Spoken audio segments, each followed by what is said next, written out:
کسی بھی انسان کے بارے میں برا مت سوچو، ہو سکتا ہے وہ اللہ کی نظر میں ہم سے بھی اچھا ہو۔ لوگوں کے دلوں میں اپنا مقام اس طرح بناؤ کہ اگر مر بھی جاؤ تو تمہارے لیے دعا کریں، اور اگر زندہ رہو تو ملنے کی آرزو ہو۔ لوگوں کے بدلتے ہوئے مزاج ہی تو ہمیں انسان بناتے ہیں، ورنہ ہم تو سمجھ ہی نہ پائیں کہ زندگی کتنی مشکل ہے۔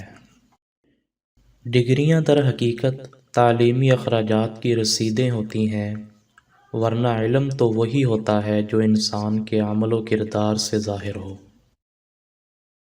شادی کا کھانا ہوتا تو ایک وقت کا ہے، لیکن اس کے پیچھے کسی کی پوری عمر کی محنت ہوتی ہے، بلا وجہ نقص نہ نکالیں۔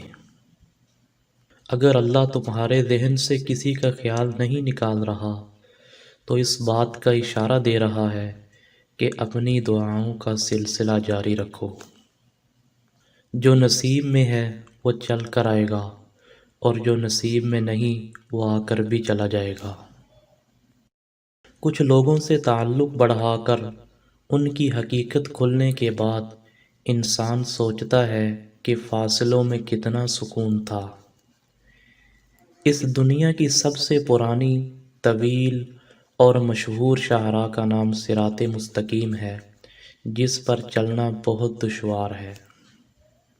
اگر نیتوں کا اثر چہروں پر ظاہر ہونے لگتا تو ہمارے معاشرے کا ہر فرد نقاب کرنے پر مجبور ہو جاتا۔ دنیا میں کبھی کسی اچھے انسان کو تلاش مت کرنا، بلکہ خود اچھے بن جانا۔ ہو سکتا ہے آپ کا ایسا کرنے سے کسی اور کی تلاش ختم ہو جائے۔ انسان جس شخص پر تنقید کرتا ہے اور جس میں کیڑے نکالتا ہے اور جس کو برا سمجھنے لگتا ہے، بالآخر ویسا ہی ہو جاتا ہے۔